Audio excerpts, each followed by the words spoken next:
Hello, everybody, and welcome to this special edition of the Gary Truth Florida Football Podcast. Today, I have with me UteFanIvan. You can find him at Twitter at UteFanIvan. We're going to just talk a little bit about some college football, his experiences as a Ute fan, and he's also going to tell us towards the end about what us Gators who are traveling to Salt Lake City can expect and some traditions for us to look out for. How are you doing today, Ivan? I'm doing great, man. How are you? I'm doing well. So I know a lot of us skaters have started following you on Twitter. Can you tell us a little bit about your background with the Utes? Like growing up, were you a Ute fan, and how did your Ute fandom develop? Um, yeah.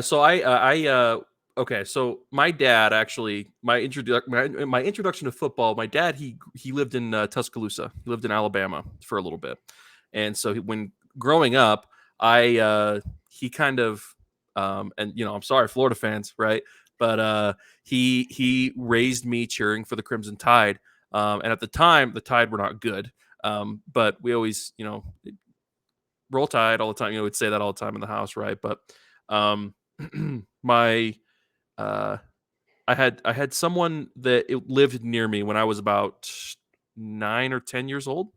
Um, a neighbor knew that I kind of liked football. He didn't, but he had an extra ticket to a Utah game, um, and he took me with him, and it was against BYU in Salt Lake, and that's a huge game for us as a big rivalry game. At the time, I was kind of, you know, I liked Utah, but I never really I hadn't become like a diehard fan. Um, and that game, end of the game, Utah is up by 1 point, and BYU drives down the field. They get within field goal range. It's a chip in field goal. At this point, all the Utah fans, it's over. That's what we're thinking. We're kind of just got our fingers crossed that some miracle happens. A gust of wind comes in and blows this thing, you know. Um, and so they put up a field goal, and Brandon Burton blocks it with no time left. Utah wins the game. I I was just this kid. We rushed the field, and that was my first experience going to a Utah football game, and it cemented me for the rest of my life. Every day going to school from that point on, I had on Utah gear. Every couple of days, or every couple of weeks, I'd have something Alabama related, but it was always college football on me, and it was 95% of the time it was Utah. Um, and so I was known as that kid at school. I was known as the Utah fan at my because I went to school in BYU country. I was in Utah County, which is where um, they they reside. So I was known as the Utah fan in my community. So uh, yeah, it's kind of some background for you. And then I started my goal when I graduated high school. I just had like a goal that I'd one day get season tickets, and I got season tickets 3 years ago. I just bought them secondhand from somebody, and then I've bought them every year since then. So um, it's been it's been a huge part of my life for a long time now. So That's awesome. Very similar to a buddy of mine's story for the Gators. Now, about when was that BYU game? Could you tell us? yeah, it was in 2010. It was, I believe. Let me see here. I know it was in 2010 because I was talking about this the other day. Yep. It was in September of 2010. It was the beginning of Utah's winning streak against BYU. We went 12 years where we pretty much dominated. They beat us in our last meeting um, in 2021. So, but we play them again next year, and we're in the same conference now, so we'll be able to get the streak going again. And no doubt in my mind. So, Okay, in 2010, you guys were still in the Mountain West, right? yep, yeah, we were. Okay, now At the time, because I had I'd watched games with my dad, specifically like the Sugar Bowl in 2008, where Utah beat Alabama, and the TCU game that year as well. And I remember watching the Fiesta Bowl in 2004. That was with Urban, I believe. And yes, Yes. it was with Urban. And I was really young though. Like that was pretty much the edge of my like comprehension, right? Of when I can remember. So, but yeah. So Nice. And I know for Gator fans, there's no one alive who doesn't remember the Gators in the SEC. So it's kind of cool to talk to someone, a fan of a school who's gotten, moved their way up in the world. Now, granted, here in Florida, we've got UCF who's done that, but unfortunately, ever since 2017 and national champions, it's kind of been like, okay, it's cool to see little brother growing up to now it's the little brother or the brother that no one wants to talk to yep. because they've gotten too big for their britches. Hmm. But so, and one thing I do have to say about the Utes, you talked about Urban and being on your periphery back in the 2004 Fiesta Bowl. And I've sort of kept track of Utah over the years since Urban did come to us, and our school president, Bernie Machin came from Utah right before that to us. And in 2006, we win our first national title under Urban. Hmm. I'm not sure if we win that without Ryan Smith, who was a transfer from Utah, coming over first year of the graduate transfer rule. He takes advantage and he shores up one of our corner spots, which allows Reggie Nelson to move. And then, even a few years ago, granted, I'll admit we stole him, but Brian Johnson, we steal one of your former quarterbacks and offensive coordinators, and he leads one of the best offenses that Florida's had in the last, 12 years. And because of that, I've always had some, you know, arms arm's length respect for Utah and kind of kept track of them through that. So I do want to thank you, Utes, for giving us a lot of success that has come through your program. It's So not my place to say you're welcome, but yeah, it's definitely. So I know transitioning to the Pac-12 Mhm. and seeing Utah. So since you're really big fan of starting 2010, how was that transition for you as a fan to the Pac-12? So the first couple of years of the Pac-12 were pretty tough. That was our real like first few years of Power Five play where we were playing decent teams every week. We went from going to the Mountain West where we were playing, you know, smaller teams. Which I mean, Utah, BYU, Boise State, all of them were, and TCU were all really good teams. They, found success there, and they were beating regularly those teams. But going from that to every week we were playing, at the time Stanford was really good. USC, um, UCLA, all these I would consider blue blood. Like they're a big deal. They got a lot of history. They got great recruiting, great coaching. That was a tough stretch for Utah. And I I I'm relatively young, but I do remember feeling that you had to trust the process. You had to really believe in Kyle Whittingham and what he was doing and what he was building. And we're seeing the fruits of what he was building now. It's a great time to be a Utah fan right now because, and I would say it's been a great time to be a Utah fan the past 4 or 5 years. Um, Utah has been in competition for the Pac-12 championship every year for the last 5 years, aside from COVID year. Um, but that was such a mess. I don't really count it. But yeah, I think it's really cool to say that you've been cheering for a team since they started in a new conference, because you really got to see what Kyle built. You know what I mean? So, Yes. really, really cool. Tough at first, but worth it absolutely. So, Yeah, complete opposite of my experience with the Gators, where my first memories are Steve Spurrier had already mhm. come in and started doing his thing. I mean, the first year he comes into the SEC, he is first in the SEC, but they can't claim the title because they're on probation, and that's a little bit before I remember, but then what I do remember is just dominant. So it's kind of cool to hear a perspective from a guy who's seen not only jumping from this mid-tier conference to one of the elite conferences. Well, maybe not so much moving forward, but at least for now, one of the elite conferences of college football, and seeing that experience of going from, mid-tier team. I believe you guys had what, 5, 6 wins most of those years coming in. Yeah.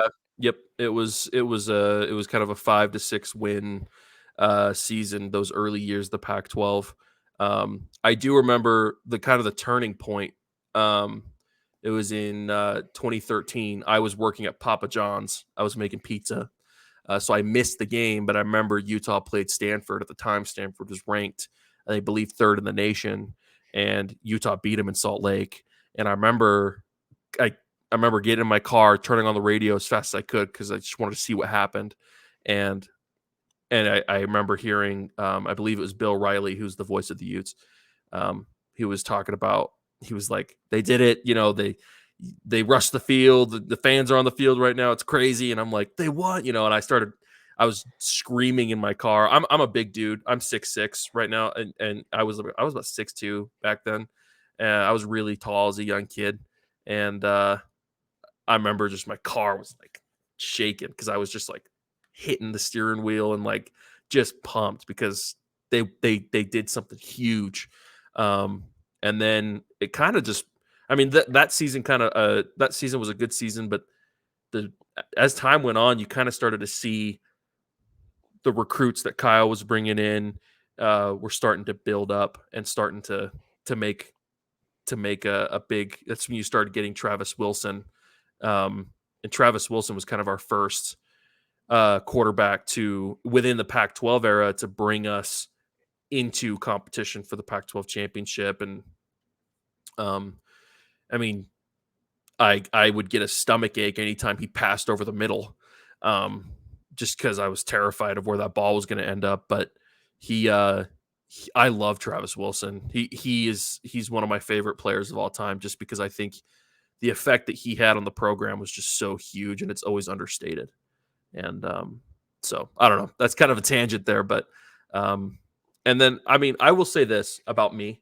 I've had Utah fans. I tweeted something about the Rose Bowl recently, and a lot of Utah fans were like, "Oh, you're young. You're ungrateful.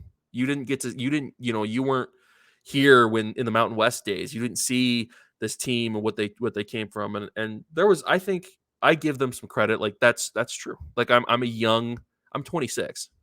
I haven't been here I've been watching games for 40 years. I'm not one of those guys that is, but and so I listen to that and I take that as it is, which that's true. I am a young fan, but man, am I passionate. I mean, I spend my free time making edits of this team. I spend my free time podcasting about this team. I spend my, so I admit that I'm young, but I still feel like I've seen a lot, and we just talked about all of it, right? The Pac-12 transition, Right. But yeah, it's kind of a tangent there, but yeah, Completely understand. Like I said, I started during the Spurrier years, and especially right now, while we've had overall a rough decade or so with Gator fandom, you'll hear the Gator fans that went through the 1980s, which granted some of the 80s were great. We technically have I believe it's Sporting News National Championship from 1984 that the school does not recognize. What a But weird era of football, because yeah, we got our rival BYU. Their championship was in '84 as well. They were that's the championship. They won the championship there. They got the right. trophy sitting in there. But it's just such a different game. I don't Yeah. discredit that championship, but I do. it's a sore spot. Oh, okay. But hey, A little bit. I do. The reason why I bring it up is because if you look at some of Alabama's championships, or I think Yeah. one of Georgia's, they're just as kind of weird, where it's like Yeah. anyone named us. I think it was New York Times / Sporting News, so it's Mhm. not the smallest paper. Of course, this was back when you could have all sorts of national championships split 2-3 ways, which we've not really seen since, what was it, 97, when Michigan and Nebraska split it. Yeah. But I didn't grow up through the 80s, or even now as Billy Napier starting, you have people talking about, well, you weren't here for 10-1 in 1979. So I feel you, Yeah, because yeah. even though I'm older than you are, we still have our fans in Gainesville that they've been through a lot more, and they'll be like, "You're ungrateful. You should be happy we're 6-7. We could be 10-1." And one of the message boards that I do some writing on, they actually have a GIF of an old man with a cane shaking it, and it just says 10-1 right above them. That's awesome. So totally feel you there. But So I think those fans hold they hold a they have a part to play in the fandom. oh I yeah, think having that mindset's awesome because when the young guys get down about what's happening, having those people come in and say, "Hey, like this is where we were 20 years ago. Look where we're at now." Look at and kind of give you a little bit bigger perspective about where the program is. I think that's kind of cool. So, respect to that. But yeah, yeah, definitely. I think some of it's in the how you deliver the message as well. Yeah, 100%. Yeah. and that's why kind of the 10-1, I do it like that, because mostly it's like smacking you on the head, not like, hey, like you're saying it, hey man, it could be this. And that's cool when it's like, you ungrateful little, yeah, that's where I Yeah. kind of judge. But anyways, one thing I wanted to ask you about, transitioning here, is you became a big fan for the Utes, and I've seen you actually do some traveling for the Utes, Mhm. and seeing some games. I know last year I did lots of traveling for the Gators. Uh, what could you tell me about traveling in the Pac-12? I can say that the Pac-12 has so many awesome venues. Like there's I would say probably one or two that I would not go back to. Um, and I can say what those are, Oh but yeah, definitely. If I you would if you not feel fine. I would not visit the Arizona stadium again. That was lifeless and it was cold. Like not physically cold. It's in Arizona, but it was just there's no passion there. Which Arizona's it's been tough couple stretches for them, but like man, those fans just weren't there, and the stadium itself is kind of rough around the edges. So um, I probably wouldn't go back there. But hey, I might again if because we're gonna be playing them again in the next couple of years with the Big 12. So I might go back. I got family down there, so it was all right. But really, that's the only one. I think Arizona State Stadium was a lot. It was a lot better than Arizona's, but I don't know if I'd go back there again either. I didn't have a bad experience, but it wasn't like it was just kind of watching a game. I could have watched that from my recliner, So, but other than that, a lot of amazing venues in the Pac-12, and one of the best like ones that I haven't been able to visit yet was Autzen. I want to go see a game in Oregon. I've heard that stadium's pretty impressive, and that the fans are nuts, and so I want to go see a game there for sure. But the best stadium in the Pac-12 to me personally is aside from Bryce Eccles, which I'm biased, is definitely Husky Stadium in Seattle. I got to go see them. I got to go see Utah play there in 2017. And it's crazy because they do have tailgating there, but they have sailgating. They have the basically the stadium has an opening in it to like where you can see the ocean, and there's people on their yachts that are sailgating, where they're just barbecuing on the yachts, watching the game, and that was pretty cool. The band was out like in the middle or in front of the stadium, like the whole time everybody was walking in. They were just it was just loud. It was cool, and so if anybody ever gets a chance to go watch a game in Seattle, go do it because it's a cool experience. So Nice. And going back to Sun Devil Stadium real quick, I can tell you there are a lot of Gator fans who won't go back there as well. yeah, It hosted a very tragic national championship game for us where we got beat down by Nebraska. A lot of oh, people are like, that was the Fiesta Bowl. Well, yes, before this new stadium was built, they used to host it, I'm pretty sure. And so, however, we have a home and home, I believe, scheduled coming up in a few years. So some of us might have to brave those memories from 30 years ago and Yeah. exercise those demons. Those devils. Yeah, Yeah. exactly. Yes, Yeah, those yeah. sun devils. Perfect. Mhm. Um, so last year, I know that you came to Gainesville, went to the swamp. You have a great video. If anyone goes on your Twitter page, you have a great video of our "What Won't Back Down" segment. But tell me about your visit to the swamp. Like, did you fly into Orlando? Did you fly into Gainesville? And what was your experience in Gainesville and for the game and whatnot? So I gotta preface this with, I mentioned that I was kind of raised cheering for Alabama. I'd always known about SEC football and how it was a little bit more extreme than what I was used to, and I say that it's completely different, energy level wise, and I think Utah is really good at passion and at their fans having that, and you guys will see that. You guys will see that here in 8 days. Um, but we, I told my buddy, I said, I gotta go. I gotta go watch an SEC game.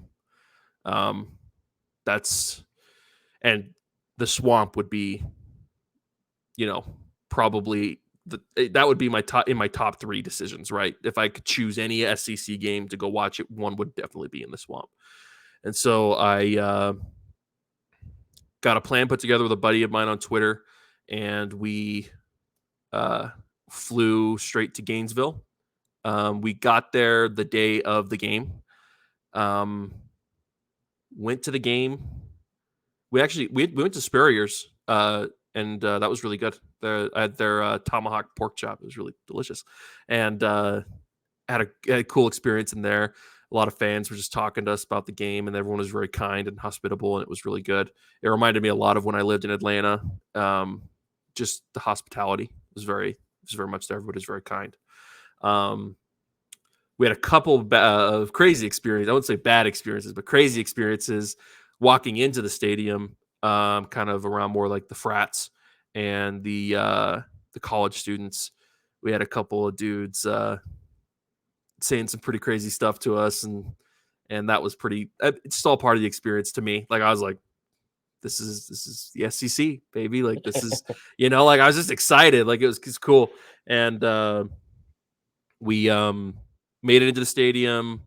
Um, everybody was super nice, and we got in, and I remember thinking the first time I saw the field, this stadium goes up.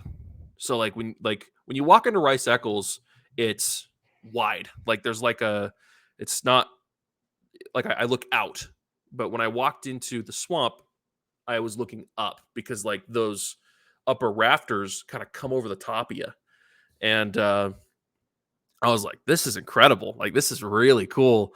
And I cannot wait because we got there a little early, so it wasn't full yet.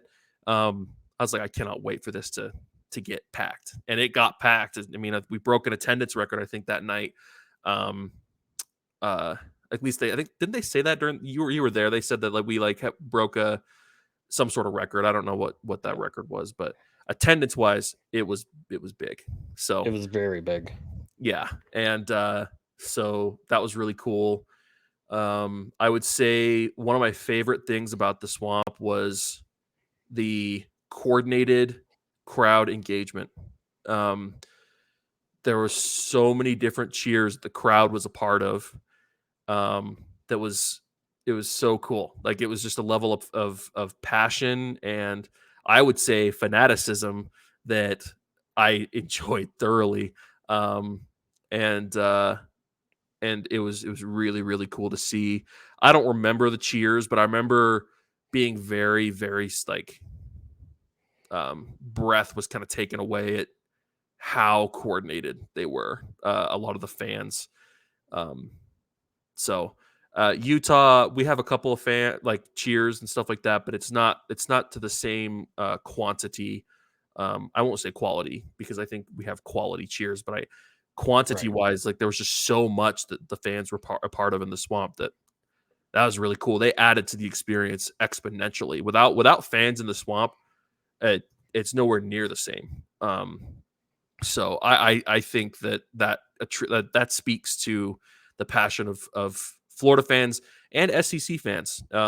Just fans of schools within the SEC. That was really cool to see. Awesome. I'm glad you had a great experience. Obviously, for you guys, unfortunate you lost the game. For us, we were happy to pull it out. And I can say that, and I've said on the podcast before, Amari Burney making that pick for me is, and I've been there for almost all the moments people list as the loudest moment. I'd say that's a top 5 loudest moment you got to experience when they make the pick. And one thing that you might remember from being there in person, that if you rewatch the broadcast, it's not on there, is the Gators bench clears as he's running down the field with that ball. And I'm thinking, oh no, we're about to get all sorts of penalties here for I coming on the field. actually, when the pick happened, I wasn't, as soon as it happened, I saw it happen, and the crowd, I was sitting right next to the student section. So they got so loud. They were sitting off to my right. They got so loud that I couldn't hear out of my right ear. Like I wasn't plugging my ears. I'm not one of those guys, but like I was, like that's how loud it was. It was ringing in my ears. Like I could not understand out of my right ear what people were saying. And I wasn't watching the field after the pick because one, I was kind of looking down. I was frustrated. I was, but then I was also looking to my right and just looking at that student section go off when they got that pick. And funny enough, the person that I was with, we started walking out once, Florida had the possession, the game was over. So we didn't, I don't think we left early. I mean, I don't think we left. If we were going to leave early, we didn't leave early enough because we walked out. And he went to go, he had texted a buddy who was there. He was going to meet up with him. So I got left alone on the ramp that goes down from the seats, right? I'm sitting there waiting for my buddy to come back, and the student section, the game ends and the student section empties, and they start all coming out, and I am sitting at the base of where they exit the stadium.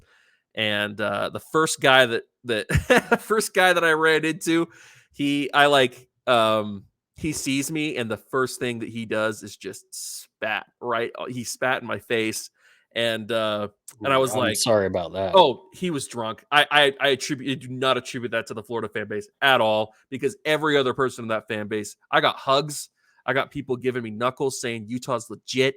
I think they were like, there was one kid, he's like, Utah could be in the SEC, and I'm like, okay, you're thank you, I appreciate that, but yeah. So they just loved, they were just so kind. And yeah, they were excited, they were cheering, right, chanting SEC right in my face, and it was great. Like, it was, like I said, dude, part of the experience, and I loved every second of it. Like, I'm not gonna say I loved the dude spitting in my face, but that'd be weird. But like, but still, I got to go home and tell my brother, by the way, he's a bigger college football fan than I am, and I'm a huge college football fan. He sat me down. He's like, "What was it like? What was the Swamp like? What was?" And he was so excited to hear about it. And I told him all this stuff, and he's like, "That's crazy." And he'd gotten some flack online from Florida fans. He's big on Instagram. He loves interacting with people on Instagram. And a lot of the Florida fans had given him some crap. So he was expecting me to come back with some stories about some more rough fans. But the only one I could give him was that guy after the game who spat. That was it. And then the couple of frat dudes beforehand. That was it. And like, I've had worse fan experiences in other stadiums by far. And I've had, like, it blew away just how kind they were. And not every Utah fan agrees. Everyone had different experiences. I had people like, I don't know if you saw my tweet. It's kind of what Florida fans started following me for, was that my tweet about the Swamp. It wasn't my video, but it was like literally as I came out of the stadium, I tweeted something that was something along the lines of like, "What an experience. I'll never forget this." It was kind of, just a gratitude tweet. And there was Utah fans in there who were like, no, that wasn't in. But dude, loud minority because most, if not all, like of the Utah fans that I physically talked to face had the time of their lives there. Even with the with what happened, it was just an experience that we'll never forget. So yeah, I want to go back someday. I want to come back to the Swamp. So Definitely come back. I'm sure myself or someone could find you a ticket to be able to go.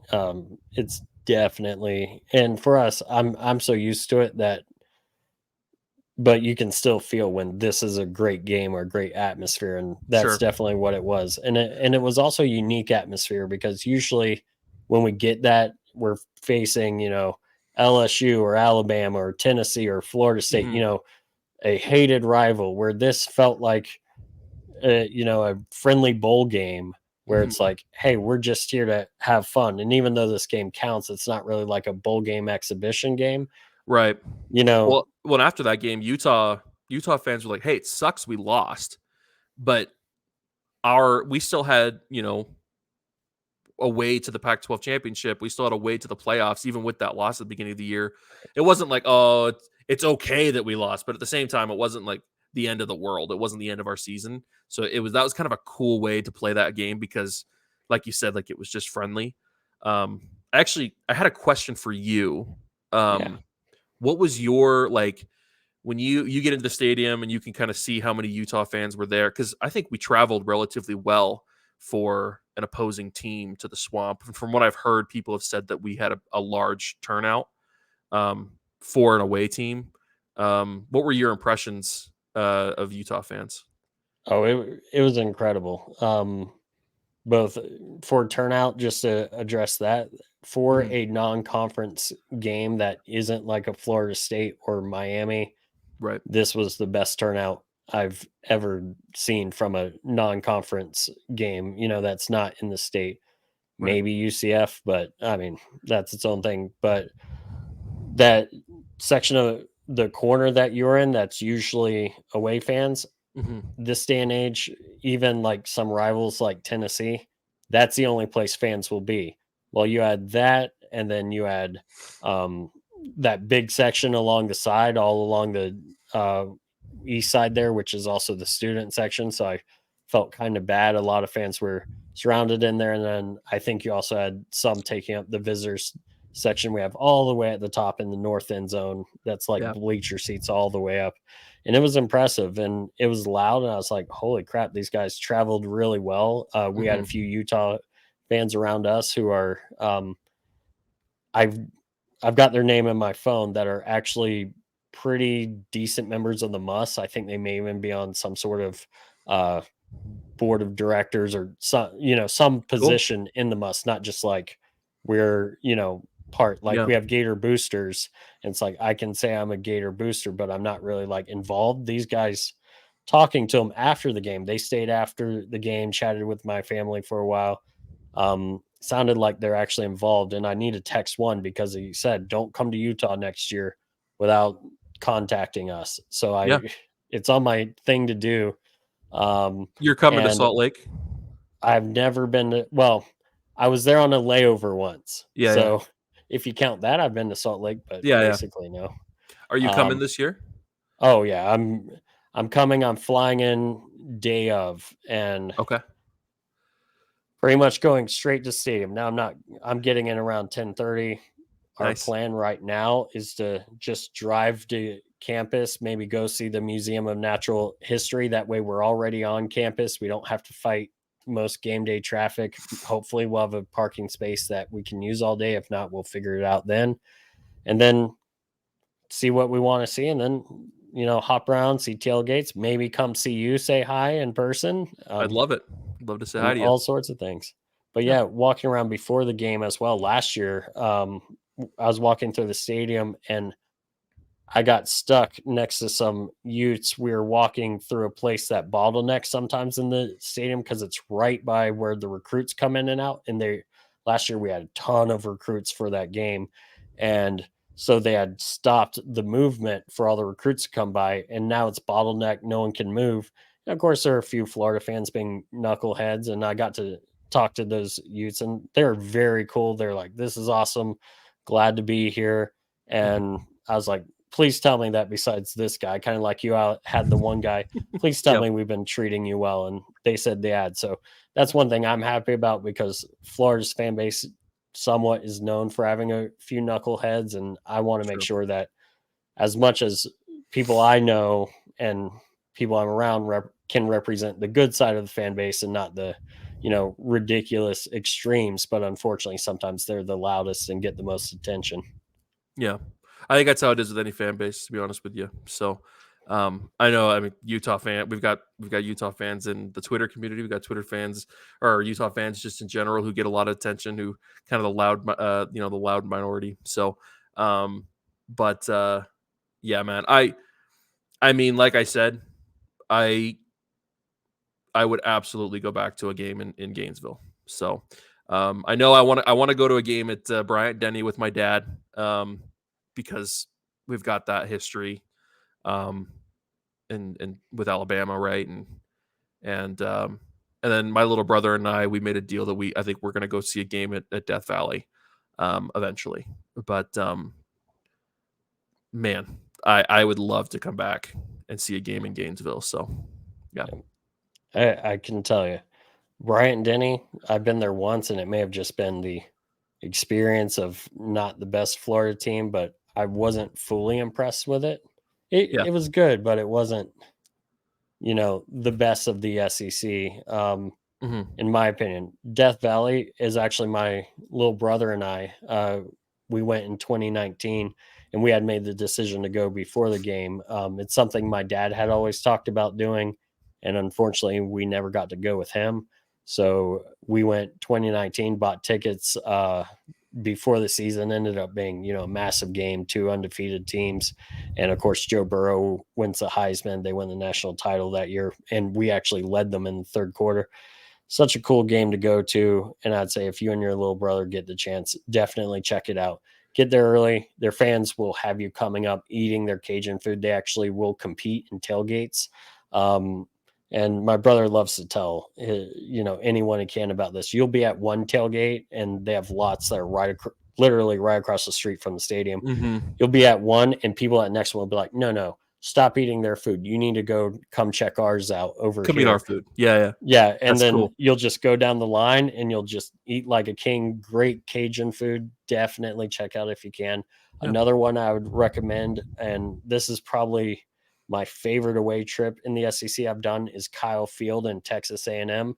There's just something different about it in the way they do all sorts of things. After watching the Johnny Manziel, I don't know if you watched the Untold episode yet on him. Um, the kind of the coverage they did about Kyle Field, like I definitely think it needs to be added to my list, because that's a that's a cool looking stadium. So, and the fans look like they're the real deal. So, Oh yeah. yeah. Even last year when they're having a bad season, by the time we got to them, it was a whole lot of fun. And we happened to be there the week they had like their cadet reunion. I forget exactly what they call it, but it was, Mhm. they've got their cadets that aren't related to any military, but they, it's something you see when you see any Texas A&M stuff. But it Right. was these cadets going back as far as they have living cadets coming, and just all of them marching in together from all these years past. It was That's cool. phenomenal. Yeah. Getting to see this random stuff. And I met RG3 while we're sitting there watching them do it. He happened to be watching right there, and we're like, "Hey, that's RG3. Let's go get a picture." So my wife and I went and took a selfie with him real quick. That's cool. That's way cool. I've been saying nothing but positive things. I could say one negative thing for you if you'd like. I will never visit Mississippi State. Why Um, is that? the Cowbells. That's them, right? They're the ones who do that. Yes. Yeah, that's not something that appeals to me. That's I just was even on TV. I'm like, oh my gosh, guys, that's so. And I don't know if you've ever been there, if you've ever seen that, I have but not. yeah, I have no interest in getting a migraine at a football game. So, So, but as we're talking about some away games, I guess as Gators and me, who's been blessed to travel to some away games, and Yeah. I'm coming up to Salt Lake City. What can us Gators that are making the trip? What can we expect in Salt Lake City? So pregame, the tailgating scene for Utah football is a pretty big deal. I though I've been going to games for a while, my first time going to the tailgates was last year, and the first time I was there, I remember thinking like, this is packed. Like I could barely walk through the lot because there were so many people. They make great food, plenty of drinks for everybody. Like it's just a good time. And uh, Pig Bus. I don't know if you've seen him on Twitter at all. Utah Pig Bus. He's got a great tailgate, great food. Um, I've I'd vouch for his tailgate. There's a couple other great accounts. The Shasta trailer, I believe, is what it's called. They're great. The great tailgating scene to go to. So, and if you go on Twitter, Daniel, if you just like tweet out that you're looking for places to tailgate, I can retweet that, and we'll get a huge list of people who will welcome you with open arms for sure. Um, so that actually would be the fourth time that's happened. Florida fans asked me about tailgating, and we've gotten a big group of people who are everybody just wants to welcome the Florida fans in. So, um, great tailgate scene at Utah. If you're in Salt Lake, if you get the time, definitely, and this is one that isn't talked about as much. Ensign's Peak. It's got some religious background to it. That's not why I would have you go. When you hike up to the peak, you get a look over the entire Salt Lake Valley with the mountains in the background, and that's one of the most that's a beautiful view. I would absolutely recommend that. And So if you get a chance to do that, do it. As for in-game traditions, uh, they will.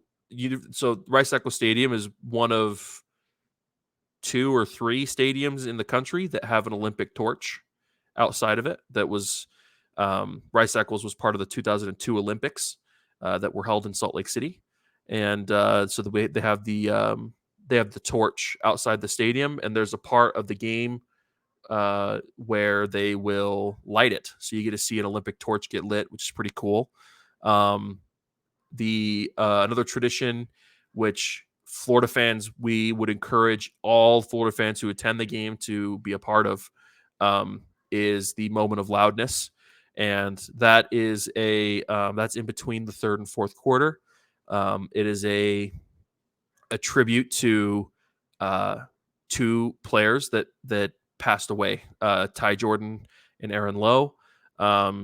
They started that after Aaron Lowe passed away, and it's essentially just this moment where all Utah fans can get loud, and it's everyone turns on the flashlights on their phones and they hold up 22. It's a really really cool thing to be a part of.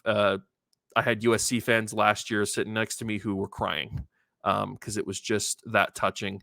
They've changed it a little bit since the first year that they did it. Now they at the end they show a montage of all Utah fans that have passed away, who are still part of the family, the Utah family, and we cheer for them as well.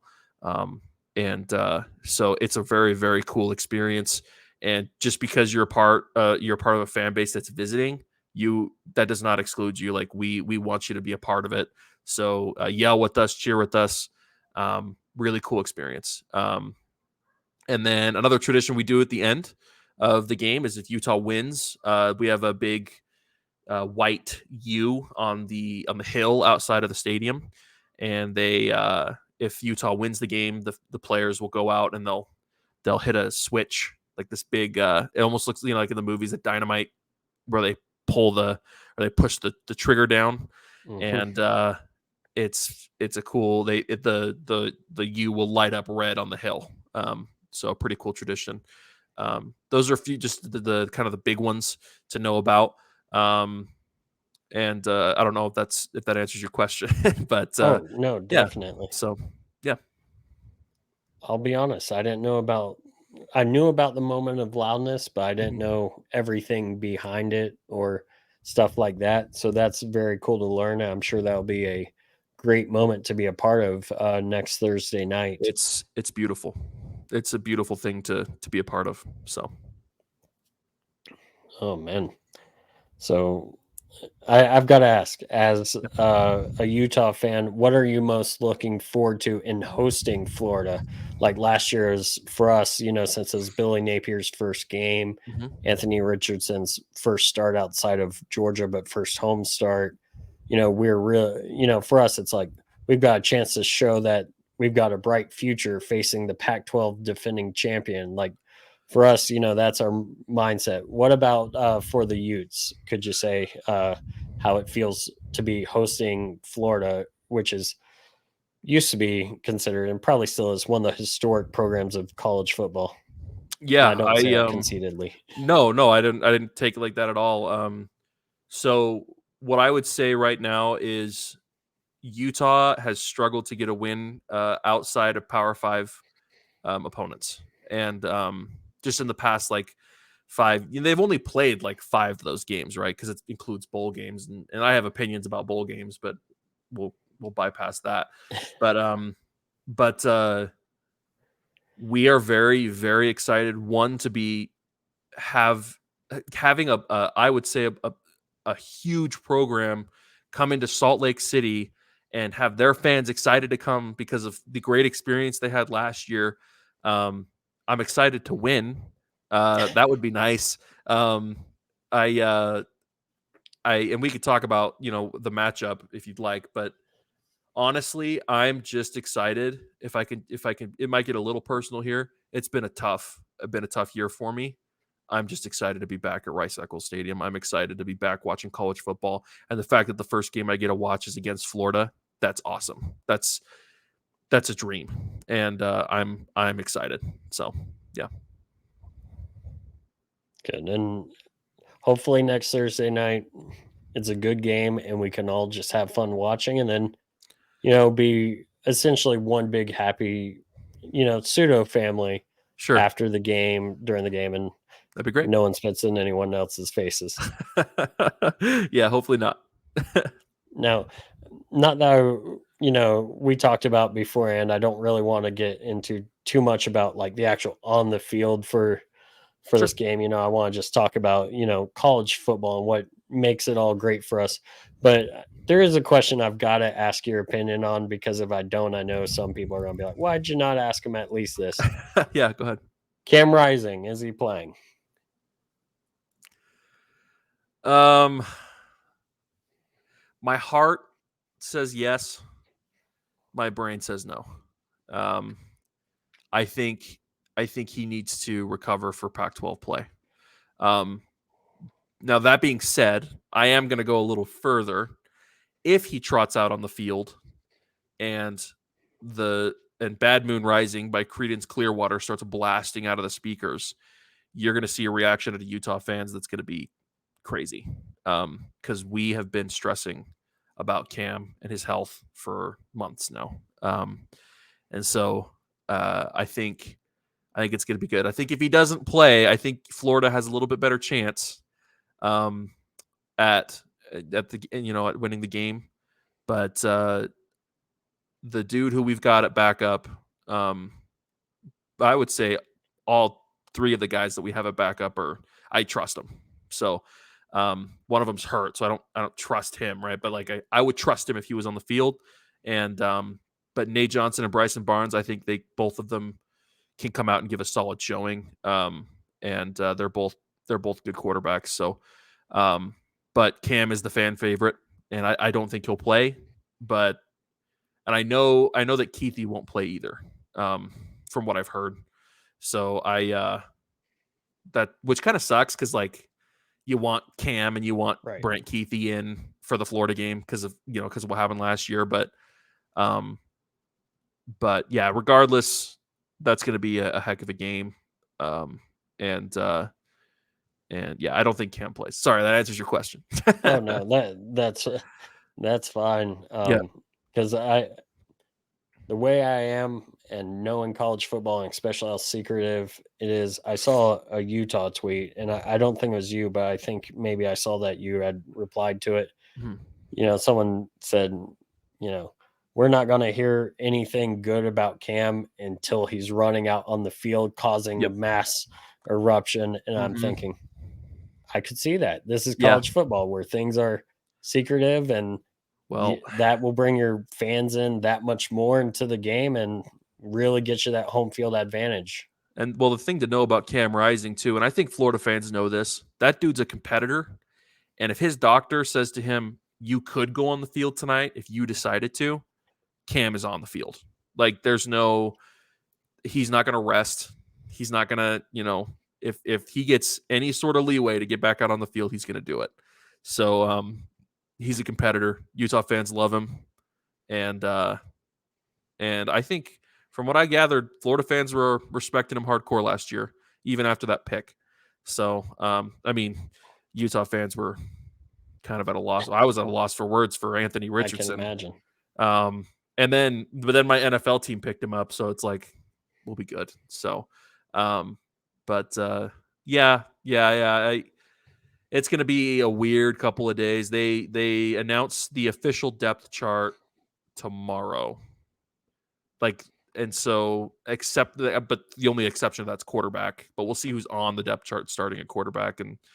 And Kyle Whittingham saying like in the interviews that it could come down to 10 minutes before the game. So we'll see.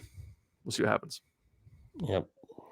Well, I think that's pretty much all I have for you right now. I'm sure I may end up thinking of something back. Crap, this would be great for the podcast. Twitter. Hey man, what's up? Hey. Yeah. By I the know way, I the game followed is up. tomorrow, but can we do another interview? Yeah, I'll be sending you a thing from the plane. Be like, Yeah, I've got exactly. Wi-Fi on my Delta flight. Can you can you pop on for a sec? Yeah. So But oh man, are you working the full day of the Utah game, or are you taking like a half day because you got to get there or for the Florida game because that tailgate 6 p.m. kickoff? What's your plans for that day? So typically I get off work at 4:30. So I'm going to be getting off around 2:30 and heading up to the stadium straight from there. I got to pick up my little brother. He is so excited. He's an adult. So he's pumped to this is like the last game he was at was Arizona State in Rice Eccles. I invited him to the USC game last year and he decided to go out with a girl instead. So I give him a lot of crap for that. Because he missed like one of the coolest games that I've ever seen in Salt Lake. So he's very excited. This is going to be a big game. I know it's a Thursday, but I still guess that Rice Eccles is going to be packed to the brim. And I'm anticipating that. I'm excited for it. So it's going to be a great atmosphere. So I'm curious how much blue we have compared to how much red you guys brought last year. I think it'll surprise you how much blue is in there. It'll be more than typically what another blue team who plays us probably would show up with, but we'll see. So it'll be good. Heck, they may show up just to have blue in your stadium. They might, yeah. I wouldn't put it past them. So yeah. Yeah, I think I saw someone with an FSU shirt actually last year at the Utah game. So you never know what could happen. Oh, I saw dudes. The first year I went to the Rose Bowl, there was a guy wearing a Boise State jacket and a BYU hat, and I was like, "You're watching Utah and Ohio State in the Rose Bowl right now. What are we doing?" Like, what? I took a picture with him because I was like, "This guy's just here." So, and then I saw BYU fans at the Rose Bowl last year too. So, but then I see pictures of like Utah fans at BYU games, and it's kind of maybe they just love football that much. Maybe they just got to go watch some football. So, I love football that much. I'd go watch a game anywhere. So, but if I'm not missing a Utah game, so Right. yeah. But every once in a while, I'll look at games going on during Florida's bye week just to possibly see about, maybe I could go up here and watch a game. But then again, it's like, I need a week off from traveling, possibly. Yeah. Yeah, for sure. So awesome.